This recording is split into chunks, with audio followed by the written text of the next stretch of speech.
I found a videotape in my parents' basement. I now know the disgusting truth of my childhood. Since a kid, I've always had a large scar along my throat. I never knew why until today. My parents always told me I just had a tonsil removal when I was younger, which I never questioned, until my curiosity got the better of me. I'm pretty athletic and get good test scores, but I never understood why I get treated so special my whole life by everyone in my town. If anything, I've always felt like there was something a little bit sinister about just how obsequious everyone is in our town is toward me. Sometimes it feels a little mocking, almost menacing. Sometimes the old folks around here smile at me like they know a secret about me that I don't know about myself. It's been this way for as long as I can remember. I've overheard my parents talking a few times about what it was like back when they were broke and pretty much ostracized here in town, which is weird because we've been really comfortable for as long as I can remember. I had my tonsils out when I was 8 and the surgeon did a bad job that left me with a scar. I've always assumed my parents must have threatened to sue and then settled or something, and that's why neither of them has to work and we are still pretty rich. Knowing what I know now I'm writing this, I wish this was true. I have never been able to remember much before I was 8 years old. I think I have a lot of bad memories. I think I used to get bullied in school, so I just blocked out a lot of memories from before my life turned awesome. Life is happier when you have a knack for staying positive. My first crystal clear, vivid memory is waking up in the hospital when I was 8, after having had my tonsils out. I remember Geneva Clark, the prettiest and most popular girl in 3rd grade, standing there with her parents and handing me a cup of ice cream and smiling shyly at me, and they were all telling me how glad they were I was okay. I don't think Geneva had cared much about me before that, which was odd for her to start caring suddenly. Geneva's smile is burned into my brain. It's the smile I've always compared all other smiles to. But yesterday everything started to make sense. I was in our basement just kind of poking around and I found a box full of my dad's old home movies. One of them was labeled Ceremony, and I figured maybe it was my parents' wedding or something.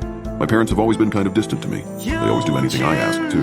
Like there is something scary or uncanny about me, which I realize is unnatural, and also bad parenting. I have always been curious about what things were like for them before I came around. So when I saw this tape that I figured was their wedding ceremony, I decided to dust off an old VHS player that still works and pop it in.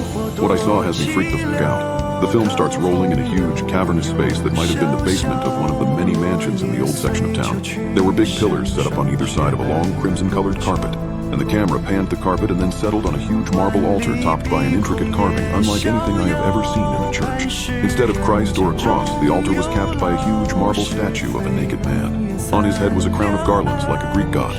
The altar was beautiful, but as I watched the tape, I ever so faintly remembered being 8 years old and staring down that long red carpet and seeing the altar and being seized by a sense of inchoate dread and incipient pure panic. I sat and tried to place the memory, whether it was before or after I had my tonsils out, but I just couldn't remember it properly.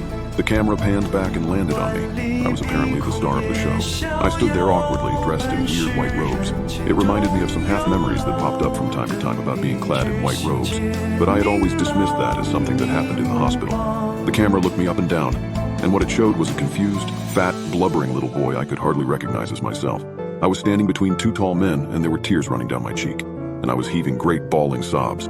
I was picking my nose frantically, and I suddenly remembered that when I was a little kid I used to pick my nose compulsively when I was nervous. The nose picking was back before I have clear memories, before I got popular. The tall man on my left was wearing one of those Greek tragic muse masks that was white as snow, and the tall man on my right was wearing a blood-red comic muse mask.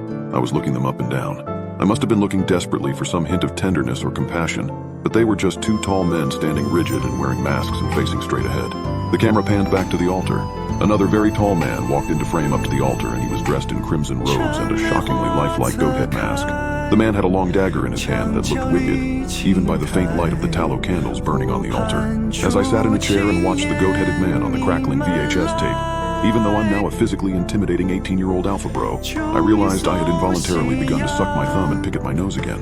Disgusted, I forced myself to grab the sides of the chair I was sitting in and continue watching the tape. The man spoke, lisped really, through his mask. This year, the Crandall family has been gracious enough to offer their son Julius for the Orphic ritual.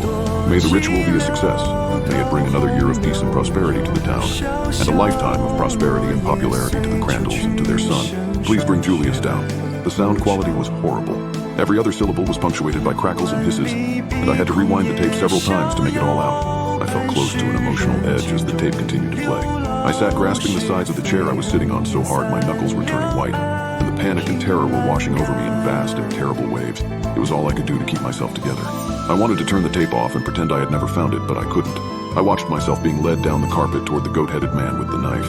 I watched as I tried to turn around and run away, but 4 strong hands held me fast and guided me, roughly I now remember, toward the altar. The camera zoomed out again, and when it zoomed back in I was standing at the altar, knees knocking. and I was squirming against the two tall men who held me in place while the man with the dagger chanted something. The sound quality on the tape was horrible, and I couldn't make out a word of what he was saying. The priest picked up a wooden chalice and turned to face the statue on the altar. He held the chalice up toward the statue's lips. Once he had touched the lips with the chalice, he turned around and guided the chalice toward my own trembling lips. As the two strong men held me fast, I remember now that I was still pants-pissing scared, but that I also wanted, craved whatever was in the chalice. Sitting in my chair, tears running down my cheek, I could now see this scene as clearly as I could see Geneva smile at me in my hospital bed. The chalice touched my lips, and the men made me drink, and my body went limp immediately. I crumpled up on the floor, and the three men heaved me up onto the altar and lay me spread on the altar beneath the statue. The two men turned to face the congregation. The camera panned the seats for the first time, and I could see a sea of people wearing myriad masks that ranged from the angels to wolves or devils. The camera focused again on the priest, who was standing over my body, dagger in hand, chanting again. He bent over and suddenly, with a startling violence, he lashed the blade of the dagger across my throat, and my body heaved and then lay motionless save for the throbbing in my throat as red arterial blood sprayed out, and black vascular blood oozed down the pristine altar. Even through the hissing and crackling of the tape's terrible audio, I could hear the congregation gasp in unison and then begin to sing a strange song. My body bled out on the altar and convulsed one last time, and then I saw the same two men who had led me up the carpet come back into frame, this time carrying a child-sized box that I instantly realized was a coffin. The priest in the goat mask chanted another weird blessing over my body. The arterial blood had quit squirting in its great red geyser.